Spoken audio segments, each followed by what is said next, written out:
Good morning! Dito ako ngayon sa may Quezon City Memorial Circle. Guys, samahan niyo ako, libutin natin. Ang ganda dito. Pwedeng mag-bike, mag-jogging, maglakad-lakad. Yan ganda ng plaza nila. Yan ang pinaka-fountain nila. Yan. Mamaya yan bubuksan pag malapit ng gumabi. Kasi mayroon yang ilaw. Yan sarap dito mag-jogging, mag-bike. Dinarayo ito ng mga bikers, mga hilig mag-bike.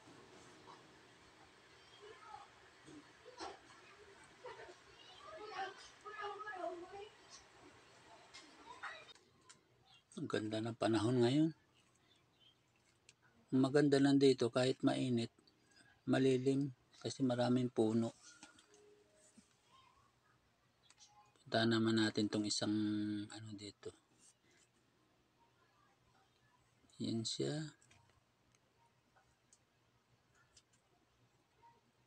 Ganda. May mga plug pa. Ayun pala yun. Mayroon palang bell doon sa unahan. Lapitan natin.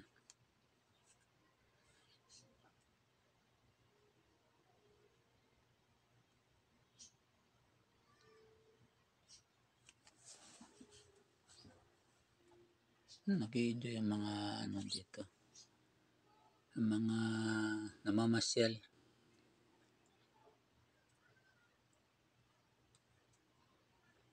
Ito pala yung World Peace Bell.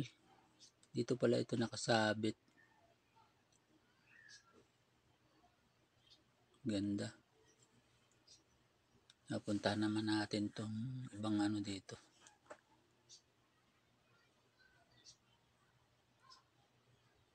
Buhay na buhay yung mga halaman. Gandang tingnan, maraming puno. Kahit mainit, hindi ka mainitan kasi malilim. May mga puno.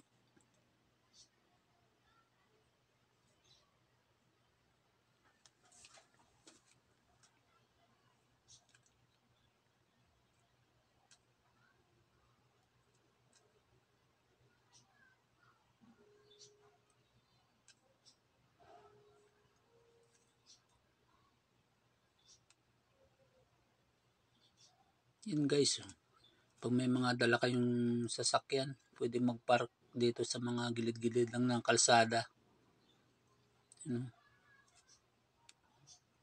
Mga motor, pwede lang dyan. Dyan lang nakapark.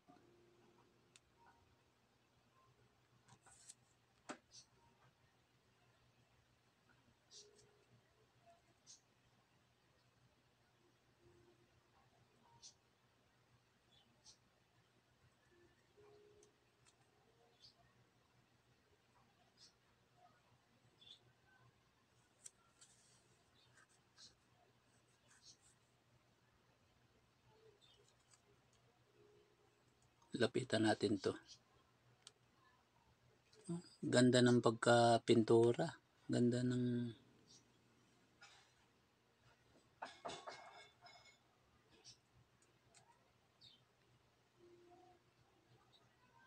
may mga revolto pa.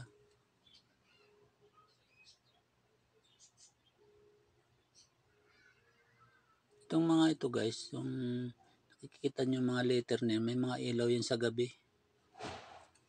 Pati dito may mga ilaw to, kaya mas maganda ito sa gabi tingnan.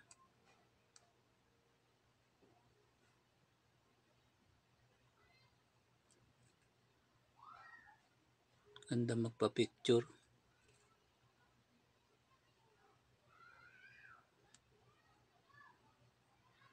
Mamaya balikan natin ito pag gabi na. Tingnan natin kung gaano kaganda mga ilaw nito.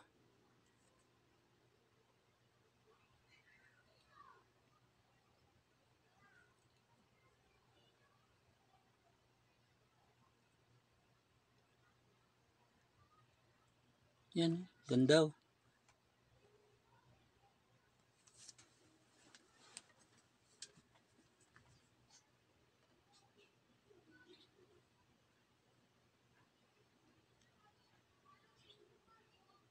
Sarap maglakad-lakad dito.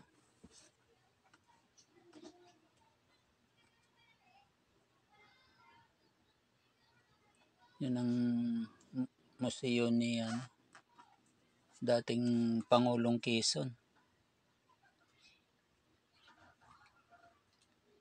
Ito naman yung palaruan ng mga bata. Mga slides. Dito lang.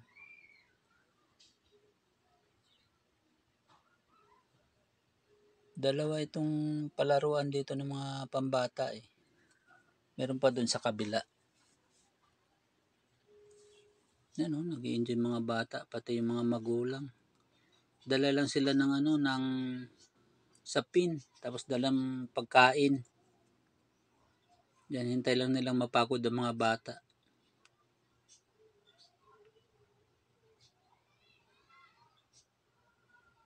Tuwan-tuwa ang mga bata. Bukod sa malilim na, presko pa. Puntahan naman natin tong yung mga rides dito. Itong pedal de paddle. Yan. Yan ang mga rides nila. Kailang halos, ang nakikita ko halos puro pambatang lang. Mga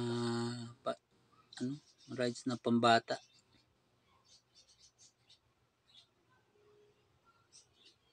Ito pa yung isang ito pa ang isang palaruan din ng bata, mga slide.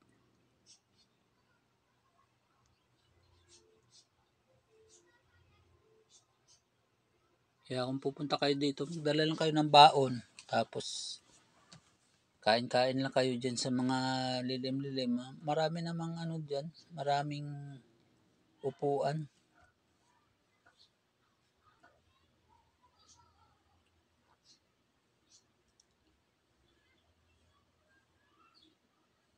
Yan, nasa na tayo. Nandito tayo nakatayo sa may pinaka-museo talaga. Yan yung pinaka-plaza nila.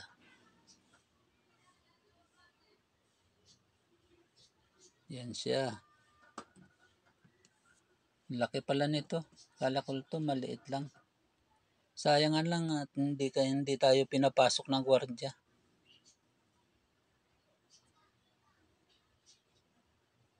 Ito na siya pag medyo pahapon na. Marami ng tao.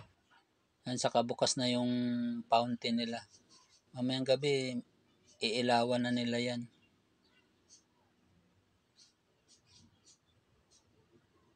Yan, mga alas 5 na. Mga alas 5 na kaya binuksan na nila. Alas 5 ng hapon.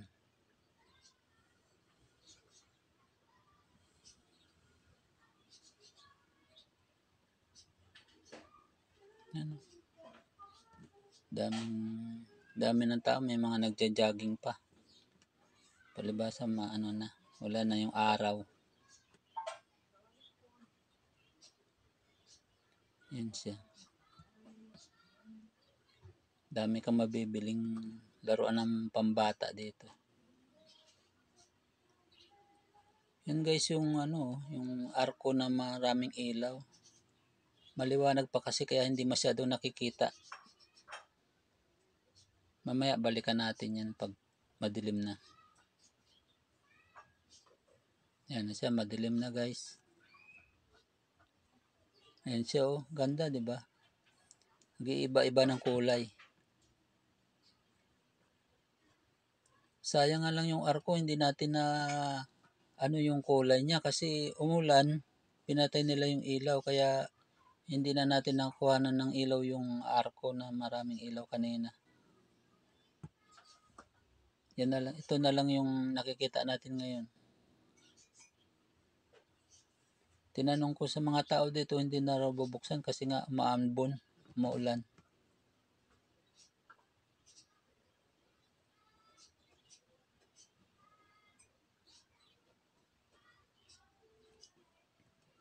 Ang ganda ng ilaw.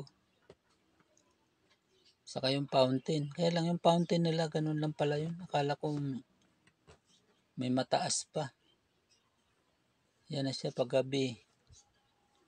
Mailaw na tong mga letter na nandito.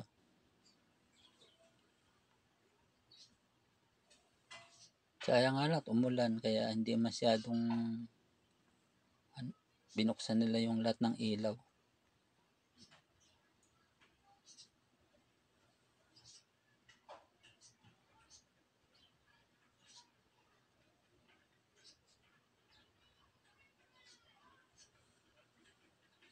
Ganda. Lalo siguro ito pag malapit na magpasko. Baka dadagdagan nila ng mga ilaw to.